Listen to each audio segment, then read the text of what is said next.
Good afternoon to everyone on this pre-election day. Can't ignore, in the context of what we're talking about, we can't ignore what's happening right outside. So good afternoon. My name is Lauren Strauss, and I teach Jewish Studies and Israel Studies here at the American University in Washington, D.C. Welcome to the sixth and last webinar in our Fall 2024 series, Anti-Semitism, a Political Tradition. And our series has highlighted the work of our own faculty for the first 5 lectures. And now for this final one, we highlight the work of one of our alumni. This series is co-sponsored by AU's Jewish Studies program and the Meltzer-Schwartzberg Center for Israel Studies at American. We are, as always, very grateful to Laura Cutler, the managing director of the Center for Israel Studies, and to our tech expert, Eric Gordon. Without the two of them, we probably wouldn't be talking to you now because I don't know how to work any of the Zoom stuff. We also are very, very pleased to welcome our worldwide webinar audience, which includes friends of the university and of the Jewish Studies program and of the Meltzer-Schwartzberg Center for Israel Studies, as well as some of our academic colleagues, our alumni, members of the community, the greater Washington community, and of course our own students. Now it is my great pleasure and honor to introduce our final speaker. Dr. Robert J. Williams is the Finchie Viterbi Executive Director Chair of the USC Shoah Foundation. He's also the chair on anti-Semitism and Holocaust research of UNESCO, and he's the advisor to the International Holocaust Remembrance Alliance, also known as IRA. The USC Shoah Foundation that Dr. Williams heads is based at the University of Southern California, and it is the world's largest testimony archive focusing on the Holocaust, anti-Semitism, and genocide. They already have their over 61,000 testimonies, 56,000 of which are Holocaust survivors and witnesses.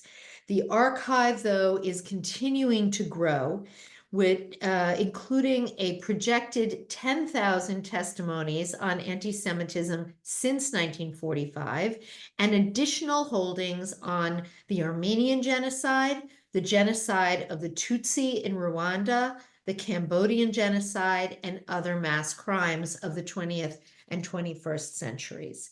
Dr. Williams regularly advises and has produced work for several intergovernmental organizations, foreign governments, and sectors of the US government on issues including anti-Semitism, Holocaust denial and distortion, and on supporting Holocaust education and scholarship.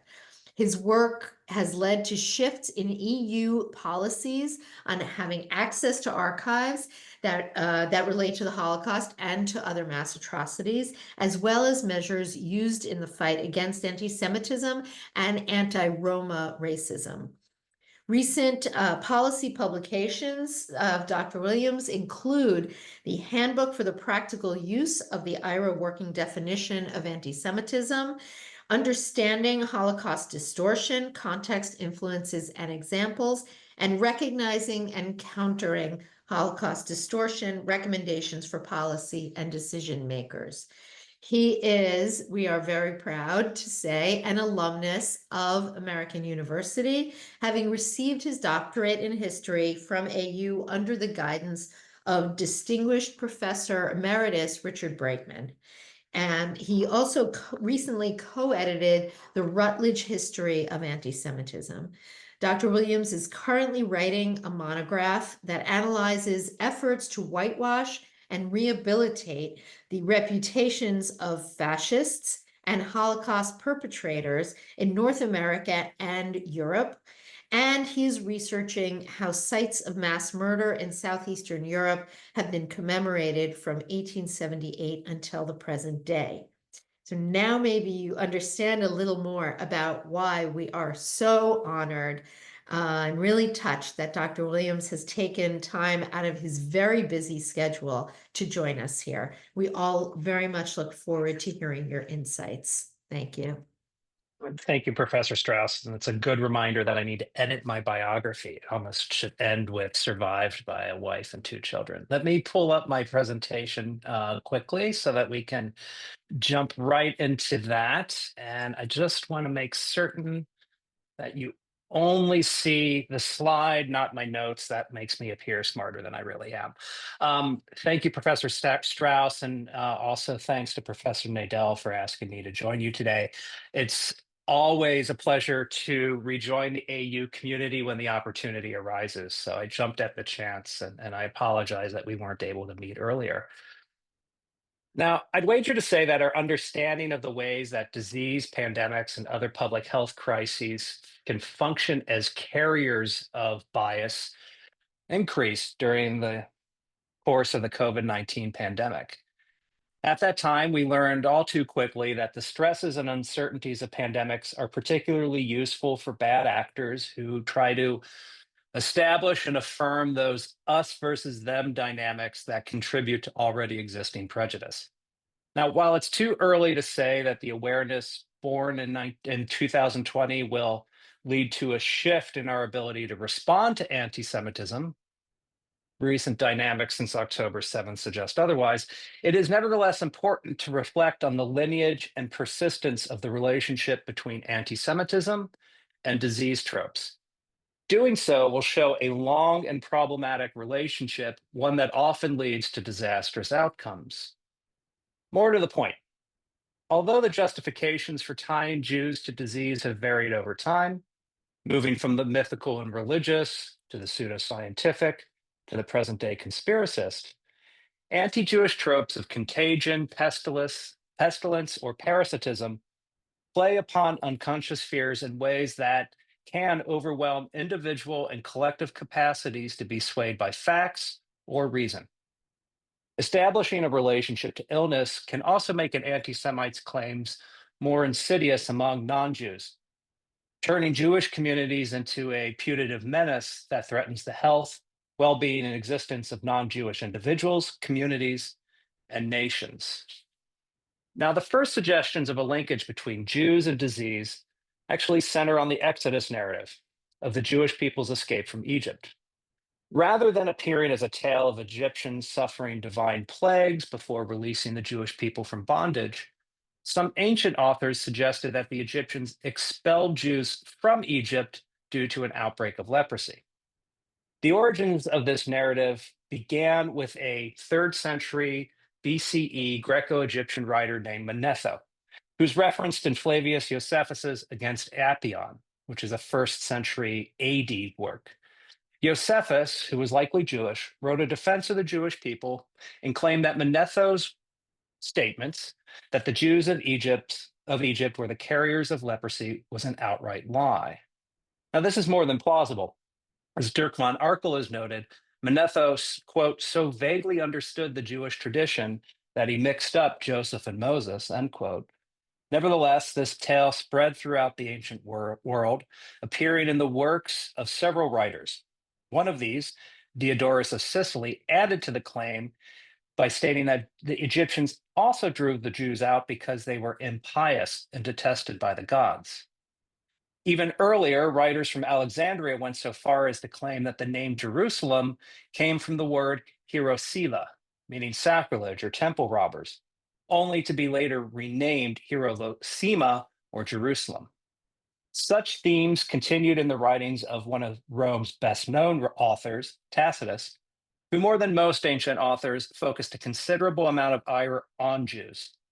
Among the negative claims he made, Tacitus wrote that the Jews were the theological other to pagan Rome, claiming that they profaned everything that Rome held sacred. This combination of framing Jews as both a religious threat and as a people beset by disease certainly influenced medieval legends that Jews suffered various ailments due to their religious positioning. In time, this included claims that the Jews hid their unholy ways by misusing and taking the blood of non-Jews. As we all know, multiple medieval era myths associated Jews with blood. For example, some medieval Christians claimed Jews suffered other unusual ailments, including male menstruation, either monthly or during the high holidays. Beyond the Blood Bible, and for that particular trope, I suggest reading Magda Teeter's most recent work, there were claims that Jews sought and made use of Christian blood in order to cover up something known as the Foetor Judaicus, or the Jewish stench. Sometimes associated with Judas's betrayal of Christ, this anti-Jewish myth claimed that the Jewish people had an odor that led to contagion. Some medieval myths then suggested that Jews covered this odor by murdering and drinking the blood of Christian children. As most of us know, the most significant forms of anti-Jewish violence and hatred to occur during the Middle Ages came during the 14th century outbreaks of the Black Death. The first Western European outbreak in 1347 led to mass upheaval and violence, as well as several attempts to blame the plague on divine judgment, with all the hokum that the age brought, including tales of floods of snakes and toads and eight-legged worms. By the time that first outbreak abated in 1351, some 25 million Europeans had died. In some communities, up to two-thirds of the local population. And too many non-Jews placed blame for the outbreak on Jews. And in turn, there were a series of pogroms against roughly 235 European Jewish communities across German-speaking lands, today's France, Spain, and in parts of northern Italy, starting in 1349. Variously accused of being carriers of the plague, somehow immune from its effects, or poisoners of wells, the entire Jewish populations of some communities, particularly in the Rhineland, were wiped out. In Basel, local authorities took 130 Jewish children from their parents, forcibly baptized them, and then burned their parents and other elders on the banks of the Rhine River. Atrocities became so commonplace that most medieval chroniclers only noted that local towns' Jews had been burned and the saint day on which it occurred. Tellingly, though, most of the violence came from above, from the ruling nobility, not the peasantry. After violence subsided, there were some efforts to repair relations with Jews. Holy Roman Emperor Charles IV restored privileges and protections to Jews in Augsburg in 1350. The Margrave of Brandenburg promised tax exemptions to Jews who moved to Neuburg. And in Spain, some Jews were given the opportunity to rise to positions of prominence. Nevertheless, sporadic attacks on the Jewish people continued across Western and eventually Eastern Europe, oftentimes motivated by religious hatred or a desire to inflict penalties on putatively sickly Jewish communities. Throughout most of the Middle Ages, though, Jews had an escape clause, namely religious conversion. This began to change by the 15th century after the start of the Spanish Inquisition. Around this time, Christian elites began to doubt Jewish converts to Christianity, seeing them as potentially clandestine or crypto Jews who were insincere in their beliefs. The same situation applied to converted Jewish families in the Ottoman Empire, so-called Donmi, whose conversions to Islam similarly fell under suspicion.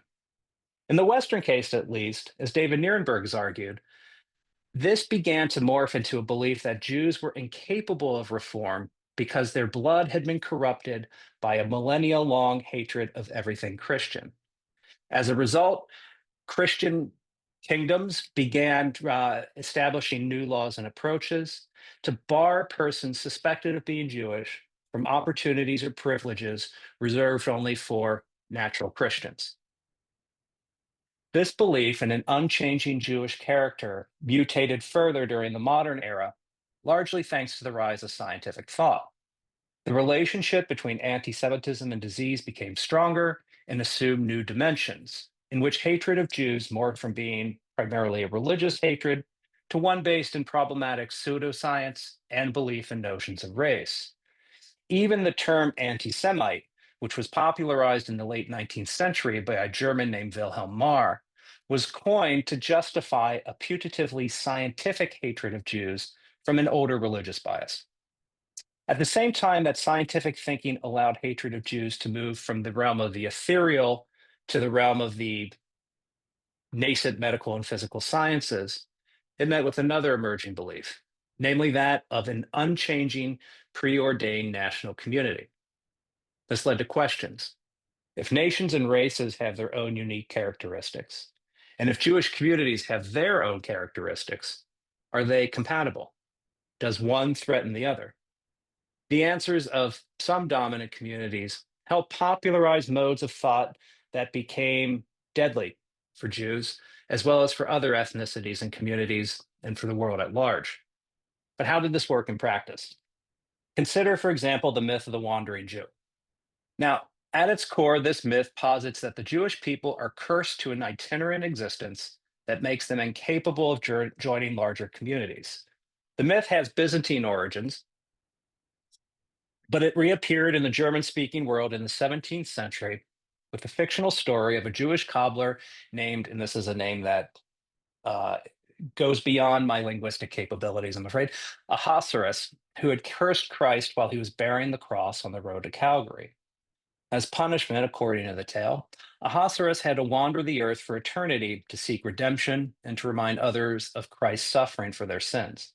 Now, clearly, this myth ignores what had been centuries of vibrant Jewish life and culture in regions throughout the world, from Baghdad to Vilnius, from Jerusalem to Warsaw and beyond. Nevertheless, the myth persisted, and it acquired some credence during the modern era. In late 19th century France, the wandering Jew myth met with emerging understanding of the human body and its ailments.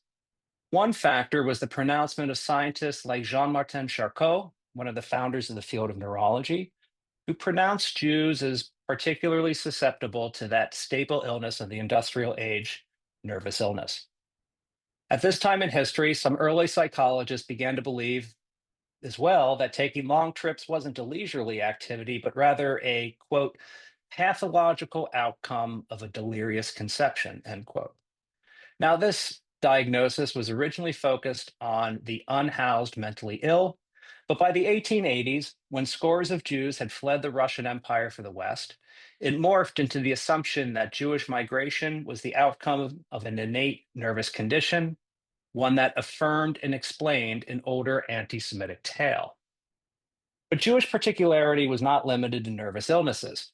The 18th century German scholar of Jewish culture, Johann David Michaelis, argued that Jews were a southern race who could be helpful to colonial pursuit if they were sent to warm colonies such as those in the Caribbean.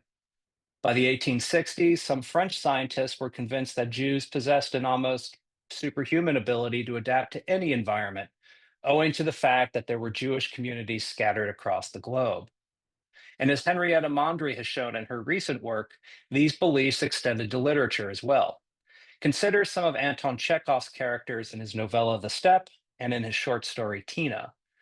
As Mondry writes, Chekhov's Jewish characters were grotesque to the point of being medicalized in his narrative. They had features that reflect 19th century medical knowledge, as well as terrible suppositions about Jews. His characters in the steppe emit a special odor suggestive of the Foetor Judaicus, yet also possess the ability to survive any malady, presumably through their ability to adapt to multiple environments. Now, this doesn't mean that Chekhov was necessarily anti Semitic, of course. In his eyes, perhaps, the Jewish ability, and I'm putting that in air quotes if anyone's just listening, to survive disease must have been quite attractive to somebody like Chekhov, since he himself was medically trained and also suffered tuberculosis. Nevertheless, the myth persisted. And just as most forms of anti Jewish hate began in the Old World, they soon made their way across oceans and seas. For more fulsome coverage, I advise reading Professor Kraut's works.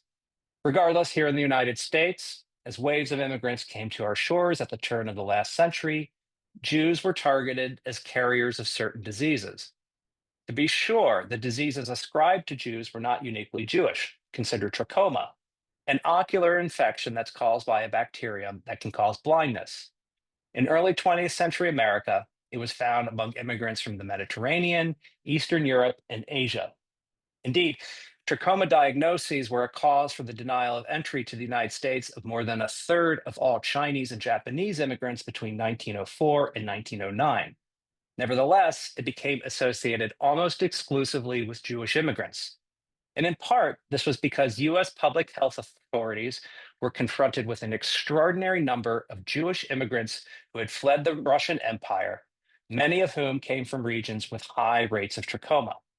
In Kiev and Łódź, for example, between 100 to 250 people per thousand had trachoma.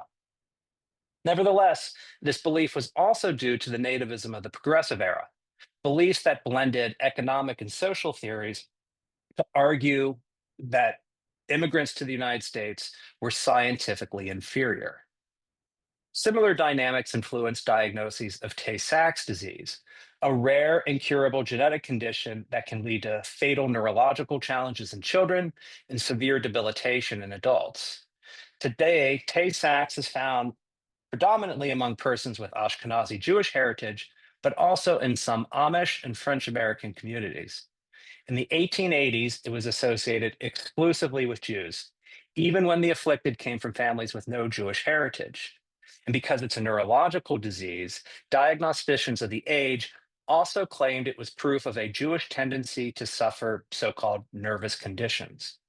This, in turn, led some prominent physicians to argue that Jews were biologically inferior and should not be permitted free entry on a large scale into the United States, rhetoric that preceded the US Congress's decision to pass the Johnson-Reed Act in 1924. Back in Europe, though, anti-Semitism began to creep also into early vaccination movements. No, QAnon wasn't the first. Following several smallpox outbreaks, the Imperial German government passed the Vaccination Act of 1874. Then, as a few years ago, this public health measure led to movements of the uninformed who rejected mandatory vaccination as government overreach and a threat to traditional culture. Rather quickly, these groups found kinship with racists and with eugenicists who sought the, quote, physical and cultural recovery of humanity, end quote, most often taking the form of calls to remove Jews from the medical community as well as from the body politic. Such thinking informed the pseudoscientific outlook of the Nazis and their ilk. That could be a lecture unto itself, so for the sake of time, I'm going to quote one of the founders of the Nazi Party, Dietrich Eckart, himself, who himself had medical training. Eckhart wrote very early on that Jewishness, quote, Jewishness belongs to the organism of mankind as certain bacteria belong to the human body. Mankind needs the Jewish presence in order to remain vigorous until the fulfillment of its earthly mission, end quote. Eric Eckhart, trained physician, a paragon of health, died of a heart attack tied to his morphine addiction in 1923, but that did not shift Nazi perception. Notions of Jews as innately parasitic, contagious, and corrupting suffused in the thinking and outlook of intellectuals and artists at the last fin de siècle, and scientific anti-Semitism reached its apogee before the mid-20th century, informing the policies and practices of Nazi Germany and many of its collaborators.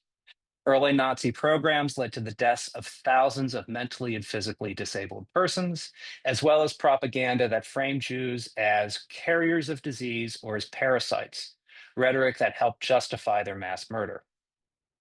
But such beliefs did not disappear with the Nazis. During the early Cold War, Stalin ordered a purge of Soviet Jews based in part on notions of a relationship between Jews and public health. The infamous doctor's plot of 1953 is the most significant case in point. This conspiracy myth focused on claims that 9 physicians, 6 of whom were Jewish, orchestrated the murder of 2 prominent members of the Communist Party, Andrei Zhdanov, who died in 1948, and Alexander Sherbakov, who died in 1945. Both were notorious alcoholics, but that did not make a difference. Regardless, on January 13, 1953, Pravda claimed that these 9 doctors sought to undermine the Soviet Union, prompting a surge of anti-Semitism against Jewish doctors across the USSR, leading to mass arrests. In Soviet Lithuania, charges of physicians took on older anti-Semitic themes, including claims that doctors made it a practice to poison children or to intentionally infect them with tuberculosis. Fortunately, government authorities exonerated the 9 accused physicians in April 1953, thanks in no small part to the fact that Stalin died a month earlier in March. But this did not bring an end to Soviet anti Semitism, but its ties to medicine and health became less overt. Recent dynamics echoed those of the past. Even before the World Health Organization declared the COVID-19 pandemic on March 11th, 2020, claims that Jews were responsible for the coronavirus began to appear in various media. North American and European extremist groups began linking the virus to Jews, claiming variously that the Jewish people were responsible for the virus and its spread, or were somehow profiting from the pandemic. In parts of the Muslim world, some clerics and political pundits also began rumor mongering that Jews had a hand in creating the virus, or at least sought to gain from its spread. Otherwise disparate groups, from the extreme right to the extreme left, from biker gangs to yoga moms, began to operationalize imagery from the Holocaust to protest public health measures such as mask mandates, social distancing requirements, and ultimately vaccination programs. Their motivations and ideologies varied, but all sides seemed willing to draw false comparisons to the Shoah, something that we know can open the door to more extreme forms of anti Semitism. The most obvious and shameful examples included demonstrators adorning themselves with the yellow star, the badge that the Nazis forced many Jews to wear during the early years of the Holocaust. Indeed, some anti vaccination activists even adorned these badges with the words unvaccinated, ungeimpft in the German case, or Corona app. Now, not all forms of COVID related anti Semitism were wholly spontaneous. Some right wing extremist groups, especially in Central Europe, undertook coordinated efforts to use the pandemic to attract new audiences to anti Semitic hate. The extreme right also did not restrict their COVID infused content just to anti Semitism or xenophobia. They also used the state of uncertainty to suggest that the pandemic was the result of everything from porous borders to bad governance to globalization to the deep state to everything in between. There were also state actors involved in building anti Semitic rhetoric tied to COVID 19. By April 2020, Twitter users began using the hashtag COVID 1948, a suggestion that the creation of the State of Israel was as deadly, if not deadlier, than the pandemic. Within 3 months, the hashtag had appeared more than 85,000 times on Twitter, and as a team of Stanford researchers determined, it was created by the government of Iran. Specifically, there were some 507 individual Twitter accounts that put forth content that shared too many characteristics to be coincidental. This content, in turn, was shared by a number of accounts from Nigeria and Pakistan in ways that suggested coordination. It's perhaps unsurprising that other countries, or at least their officials, engaged in efforts to bind the pandemic to Jews. While it's true that many of these countries are in the Middle East or North Africa, it's important to note that there were also cases in Europe. This stretched the continent of Europe, from an extreme right Polish political figure who compared the virus to pogroms, to former Labor leader Jeremy Corbyn's brother Piers, who was caught distributing leaflets comparing vaccination efforts to Auschwitz. Pandemic related anti Semitism was certainly not the only form of ethnocultural hate to emerge during the pandemic. No hatred exists under a bell jar, and the same is true of anti Semitism. There were clear cases of anti Asian hatred and violence across the West, including in our own country, and in Central and Western Europe, longstanding anti Roma racism found fertile ground in COVID 19 discourse. This pattern, whether it was focused on persons of Asian descent, persons of Jewish descent, or persons of Roma descent, led to increased interethnic tension and provided more opportunities for hate speech and disinformation, as affirmed by the work of the EU counterterrorism coordinator Gilles de Kerchove, who also noted that rising rates of radicalization emerged among otherwise normal EU citizens due to this rhetoric. To return to COVID anti Semitism. Some early scholarship has identified at least three basic anti Semitic tropes tied to the pandemic, namely Jews as creators of the virus, Jews as spreaders of the virus, and Jews as targets for intentional infection. To be frank, this is too few. If you look at the broad spectrum of cases, it seems there are at least 8 forms of anti Semitism linked to COVID 19. These include five basic claims that Jews created the virus, are responsible for its spread, profit from COVID-19, derive pleasure from the deaths of non-Jews, or use vaccinations as a mechanism of control.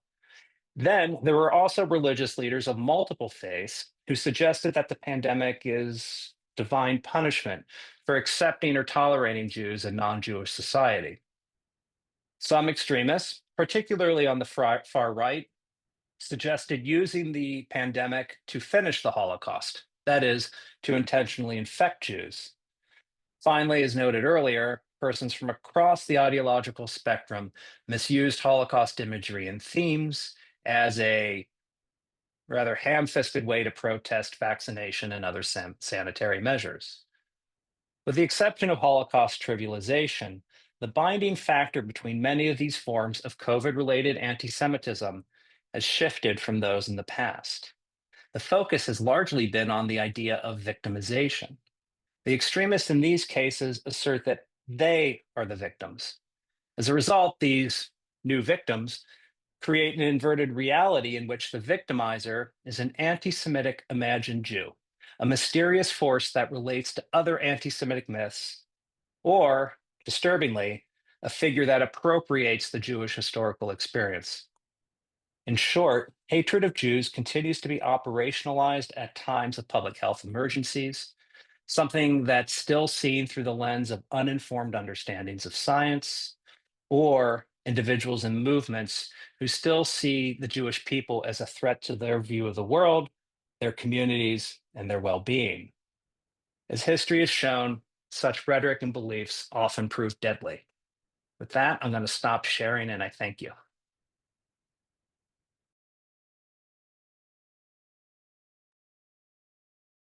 Wow. Thank you. I have to say that it occurred to me that you can really get overwhelmed by not only studying this and working and really every day to muster the forces of accuracy and do the kind of outreach that you do. But also, it's just it's exhausting to see the amount that it just comes in waves. It's absolutely incredible. So of course, everybody who cares about this thanks you and the various foundations that you're involved with. But that was a masterful summary of this whole phenomenon, really overwhelming. I will encourage people now to write their questions into the Q&A function. People always like to wait until the last minute to do that. But I want to start with a question that I've been wondering about, especially since I saw that, Dr. Williams, that you're involved with the IRA, the IHRA, IRA, not definition, that you're the advisor to the International Holocaust Remembrance Alliance, and then you mentioned the bastardization of COVID-19 into COVID-19 48. Then you connected that to probable interference and coordination involving Iran and other governments. The IRA definition, the definition of anti-Semitism that, as you well know, was written by the International Holocaust Remembrance Alliance, has been challenged by people who don't like the fact that it mentions Israel and anti-Zionism as part of its definition of anti-Semitism. So when you gave the example of 1948, that Mhm. sort of, to me, suggested a good jumping off point for how you might explain that connection. And with the acknowledgement that this is not something that is necessarily accepted by everybody who's watching this. Well, with the caveat that I helped the EU write its policy on that definition, I will say, in my most recent edited volume, I have a number of friends and colleagues who have signed on to some of the counter definitions. So the biggest concern I have, I just want to note this at the outset, is that this supposed definitional debate. Now, I'll go back to why it's not really a debate. But this definitional debate, I'm really worried, is leading to factionalization in our larger field. The difference between a number of my friends who have signed a couple of the other definitions and myself is marginal. We agree on 99% of the problem. Um, Happily, most of us remain in healthy dialogue, but there is a tendency of people who should otherwise be cooperating to speak past one another because they're disagreeing on that 1% rather than uniting around the 99. The IRA non-legally binding working definition of anti-Semitism, that non-legally binding part is very important, was actually, in many ways, the origins lie with a now defunct European organization called the EUMC, a monitoring center for xenophobia and hate. The first version of that, what is now the IRA definition, was written around 2004. IRA adopted a version of it in 2016 by my predecessor as chair of the IRA Anti-Semitism Committee, which I chaired for 4 years. And it was adopted primarily as an educational resource so that we can identify anti-Semitism in its many forms. It has a short, brief description of what anti-Semitism is, and then 11 examples that were the product of consensus and dialogue among literally hundreds of subject matter experts and diplomats. The IRA is an international organization of 35 countries represented by governments and then by subject matter experts like myself. I was on the US delegation for a long time. So it's a product of dialogue and consensus, those 11 examples. And it was adopted by the IRA in 2016 and then quickly adopted by a number of countries. Today, it's been adopted by more than 40 countries, including 3 Muslim majority countries, to guide their work in countering and educating about anti-Semitism. It's also been adopted by tens of thousands of businesses and sport leagues. In contrast, the other 2 definitions that are out there haven't been adopted by anyone other than their signatories by and large. So the debate is not, it's a matter of scale. I want to be careful how I frame this. But it's also a matter of understanding what it is used for. As I wrote, I don't even remember where, it's either in the Jerusalem Post or the Times of Israel, the IRA definition can shine a light on the places where anti-Semitism might exist, but it is not a perfectly prescriptive document. So if you're calling for the murder of Jews, you're an anti-Semite. That one's pretty cut and dry. But there are other cases that still require dialogue and discussion. Nobody has suggested, at least within the IRA, that the definition is necessarily a cudgel that can be used to address certain forms of speech. The other aspect of IRA that is often mischaracterized, there's 2. One, the IRA definition states quite clearly that criticism of Israel, similar to that directed against any other country, is not necessarily anti-Semitic. IRA's critics often forget that sentence. The other aspect of it is the IRA definition doesn't even mention the word Zionism once. It does have examples that deal with the state of Israel and appropriate comparison and the like, but no mention of Zionism is made in the IRA definition. So the discussion that's happening out there, well, we continue to talk past one another. The last thing I want to say about the IRA definition, though, definitional debates are a luxury of times apiece. Anti-Semitism has increased in the United States steadily since the Overland Park, Kansas shooting of 2014. It's increased incredibly across Europe since at least the 2015 terror attacks in France. Yet we're debating definitions. That's not a good use of our time and our resource. I would much rather we cooperate and work together. I can see why you are so sought after in diplomatic spaces. Very, very Good training from fascinating. AU. It was my good training at AU. Definitely. Yeah, Yes, yes. yeah, definitely.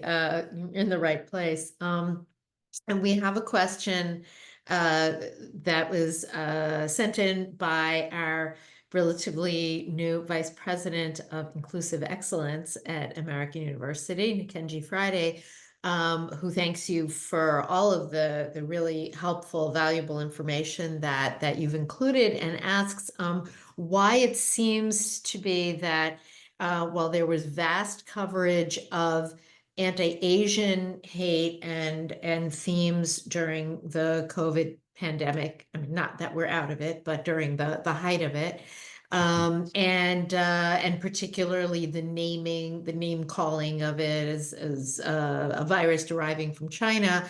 Why did it seem to be much quieter in sort of mass media Mm. that this virus was also connected with anti-Semitic charges and tropes? Why so much more emphasis on the hate directed at other groups? I'm not sure anyone's engaged in that sort of comparative quantitative research to say proportionally what received, more coverage. I do agree with VP Friday that it seemed that American coverage focused more on the hatred that was directed at persons of Asian descent. I think part of that was because there were very public acts of violence that were carried out against Asian Americans and others over the course of the pandemic. I think at the time, the individual sitting in the White House also made it a point to vocally and regularly reference China in discussions around the pandemic. The fact that the pandemic seems to have emerged from Asia, from China specifically, was probably also a factor. But I also think there may be, at least in the US case, and this is purely speculative, I'm primarily a European expert, a anti-Asian hate has certainly been a feature of American life and culture ever since the 19th century, but it has been less overt and common than the polite hatred of anti-Semitism throughout the course of the past 100 or so years. I think it was an opportunity to operationalize a form of bias among certain sectors of the American public.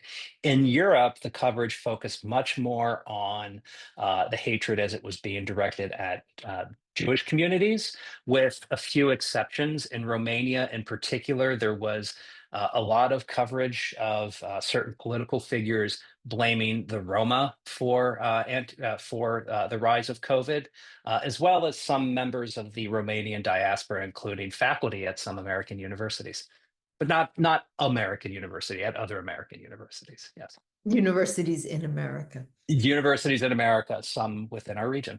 Right. It's actually, this sparked a thought for me, as you're talking about the similarity of targeting different groups that are more relevant, whose experience is more relevant to certain countries like the Roma in Romania, that the usefulness of defining anti-Semitism and hate speech and hate imagery can definitely extend far beyond its usefulness for Jews to identify it. That these Well, images that's are absolutely both. right. I mean, if you look just here in the United States, the vast majority of non-Jews, more than 70%, understand that anti-Semitism is wrong.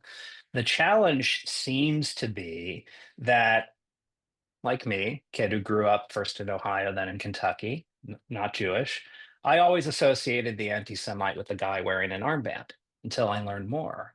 So I learned about the commonness of that particular hatred.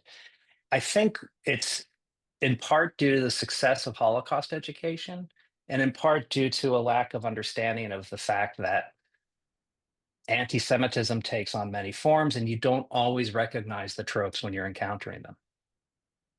That's interesting that you bring up Holocaust education, because actually one of the questions that just came in asks, since teaching about the Holocaust doesn't seem to have any impact on reducing anti-Semitism, I'm not sure that I agree with that, the way Mhm. that's phrased.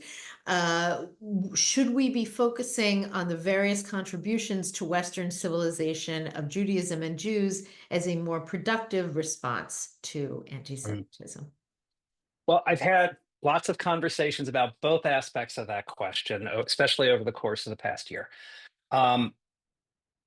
I think it's important to note that learning about, studying, and researching the Holocaust should exist on its own merits. To borrow from several scholars before me, the Holocaust was a civilizational break akin to the French Revolution, the American Revolution, and others. It reshaped the world in which we live. Most of the agreements of our present day, be they the Genocide Convention, the Refugee Convention, the general human rights framework, was framed in part with memory of the Holocaust in mind.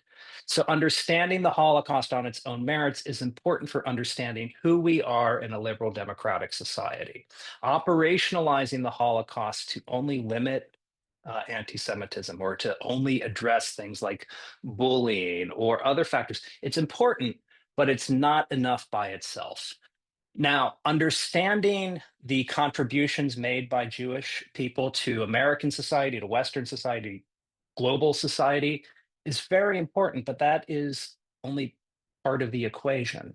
If you only focus on narratives of Jewish success, I hate to say it, you're probably only going to feed the beast that is anti Semitic conspiracy thinking. There's also the very real fact of Jewish normalcy. We'll take the American case. Jews have been in the United States before it was the United States since 1654, since a group of Sephardic Jews fled what is now Brazil, came to New York, had an encounter with Stuyvesant that we don't have time to go into, but then began contributing to American culture and society through the Revolution, through our Civil War, through the present day. There are stories of unique, strong contributions, but also the American story. The problem, as I see it, is we all know about George Washington, but very few of us know about Haim Solomon. We need to reintegrate the Jewish American story into the American story, just as we need to reintegrate the Jewish Polish story into Polish history. If we continue to treat these subjects as somehow apart, that void in between will only be fueled or filled rather by division and a lack of understanding. I'm sort of sorry that you didn't go into academia. Uh, Well, technically I am. I mean, I am at a university, but You yes, are, I you are. But that's a very affirming way of looking at it, actually. And integrated. And I mean, I would add that it is so important, as you say, to study the Holocaust on its own terms, but also the idea of that study creating frameworks for the 20th and now 21st century has been not always recognized as coming from largely from the Jewish experience, but hopefully has offered some kind of way of recognizing these things and I don't know about punishing them, but controlling them. I'm thinking of yeah. the excellent book "Rooted Cosmopolitans" by Jim Leffler, Mhm. who identifies the roots in the experience of the Holocaust of the creation, dissemination of international human rights law and all of these agreements and standards that you mentioned. So there's a lot to come out of these things that is, in addition to the Jewish experience in the Holocaust. And so someone has an interesting question here that goes back to toward the beginning of your talk. Was there any connection between the ghettoization of Jews behind a wall, et cetera, and the idea of isolating the sick, Mm. like a What, leper colony? at And, what at what period in time? Ghettoization, unfortunately, has a long lineage in the yeah, Jewish experience. But I'm assuming this individual is referring to the Shoah era. I, I, I actually, it's not clear because he just wrote Jewish ghetto. It could So be. there are a number of myths that emerged with the medieval era ghettos until well, first the Italians and then Germans and others began removing the ghetto walls. During moments of certain pandemics, there were myths that emerged that Jews were somehow immune from the illness of the day because they were behind the ghetto wall. This led to actually some myths in Jewish scholarship that rituals of cleaning and self-care within Jewish ritual led to them being less susceptible, rather, to certain diseases. I'm going to actually give the honest answer, which is I'm a scholar of the 20th and 21st century, so I'm not quite sure of the accuracy of those claims. As it pertains to the Holocaust era, ghettoization was a means to segregate, isolate, and basically collect the Jewish population while the Nazi state determined the next steps for them. That led to mass outbreaks of disease within the ghettos, but not so much outside the ghetto walls, which is why it's so terribly offensive when political leaders, including the father of the last prime minister of Poland, say things like the Jews sought to go to the ghettos to escape the Polish people. During the years of the German occupation of Poland, the decision to ghettoize the Jews was not made by the Poles nor by the Jews. It was solely made by the Nazis, who did so in order to carry out a crime. That was the main reason for ghettoization. At times, there are some cases of ghettos where the threat of contagion was used as an excuse in the propaganda directed at local populations, but more often than not, it was just a means to control the Jewish population. And of course, it was different from the ghettos, the earlier ghettos in Europe, Yes.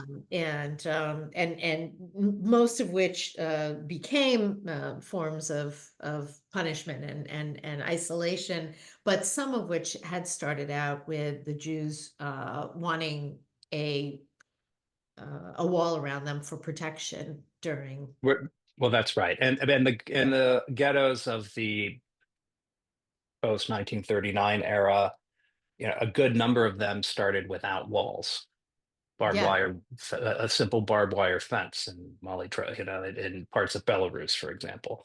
So any public health statement was a falsehood. Um, we have a question from my student, actually. My student Ellie asks a follow-up question to the discussion about the IRA definition.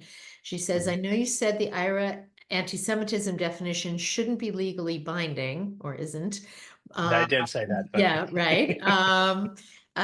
Do you have any thoughts on the Anti-Semitism Awareness Act, which has stated generally that the IRA definition should be used to define anti-Semitism in the US? How does that policy impact, or would it impact combating anti-Semitism in the US? great. In terms of I never actually said that it shouldn't be legally binding. The decision to use the IRA definition within law is a right of sovereign states. Some sovereign states that have adopted the definition have incorporated it into their practice. Others have not. So compare, for example, the Federal Republic of Germany, which is incorporated at a very detailed level. Actually, the same applies to Romania, to Luxembourg, which adopted it but hasn't really implemented it beyond a few training scenarios. It's important to note that the IRA working definition has been used already in the United States across 3 presidential administrations, beginning with President Obama through President Biden. Twice last year, before October 7th, President Biden affirmed use of the IRA definition, both for the purposes of the US Department of State as well as the Department of Education. The Anti-Semitism Awareness Act, as I read it, comes with the guidance that we use the IRA definition for the purposes of understanding anti-Semitism where it exists. To the best of my knowledge, unless there's been a change to the Senate version, it already passed the House of Representatives. Unless there's been a change to the Senate version, it does not call for restrictions of freedoms of speech, which are guaranteed to us under the First Amendment, thank goodness. Yeah, I think The there's non-legally now. binding part gets a little tricky, but I reference it to say that it was not drafted with the intention of changing laws or restricting freedoms of speech. or running afoul of Article 19 of the Convention on Human Rights. Yeah, there's definitely, I think, political perception out there, or a PR. Let's call it a PR challenge in a lot of people's perception of it. Well, as I said, at the end of the day, the crux of the debate rests around certain of the examples that focus on those forms of anti-Semitism that can hide behind certain types of anti-Israel Mhm. criticism. And that it's impossible to deny the fact that anti-Israel criticism can mask certain types of anti-Semitism. It doesn't mean you can't criticize the state of Israel. The vast majority of the Israeli electorate does that on a regular basis.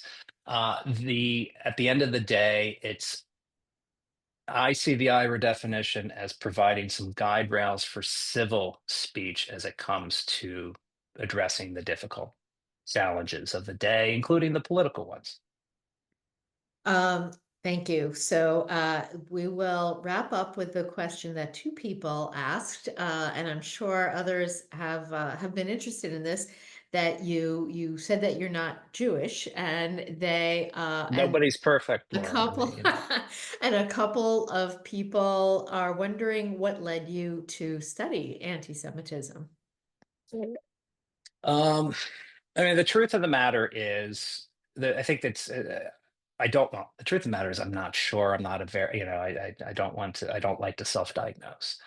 I think at the end of the day, it's a series of factors. One, both my parents were very engaged in a number of human rights oriented causes in the civil rights movement. I grew up in a region of the country that has a complicated relationship with civil rights and with engagement with the Jewish community. I was born in Cincinnati, the home of Reform Judaism in the United States, where the Ku Klux Klan used to put a cross up in the center of the city every Christmas.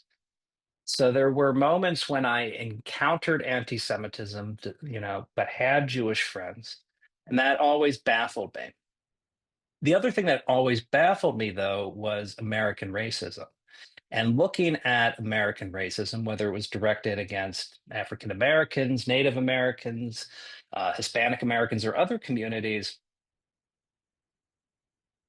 was difficult.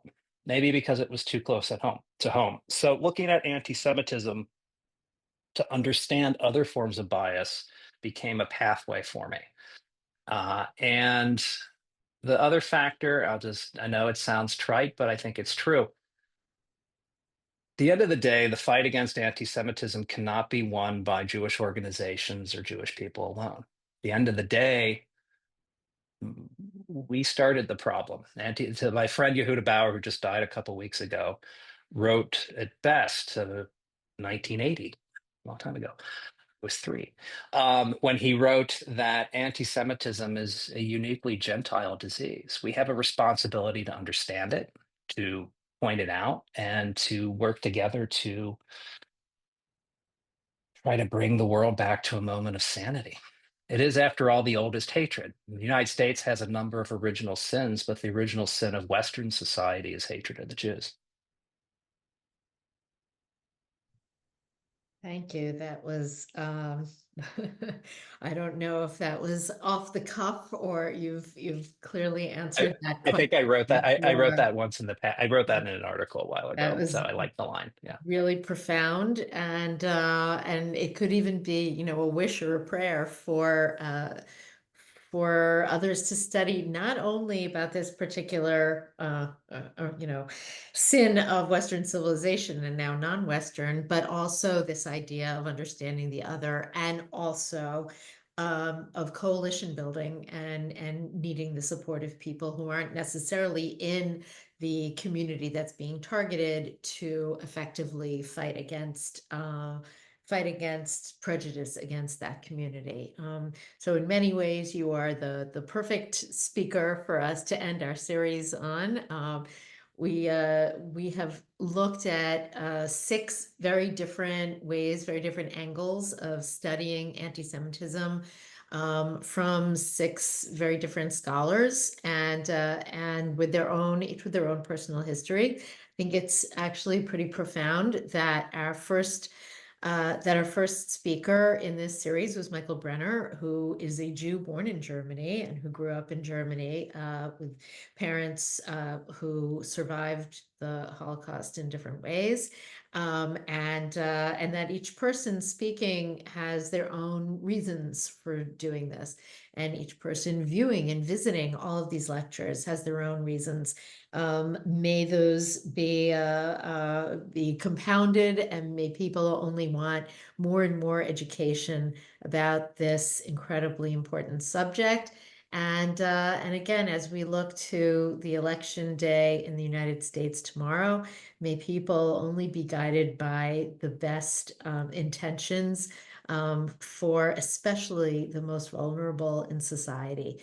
And I really, really thank all of you who have listened, who have visited with us over these 6 webinars over the course of our series. And remember that you can tell people to watch them, to watch the recordings that are available on our website.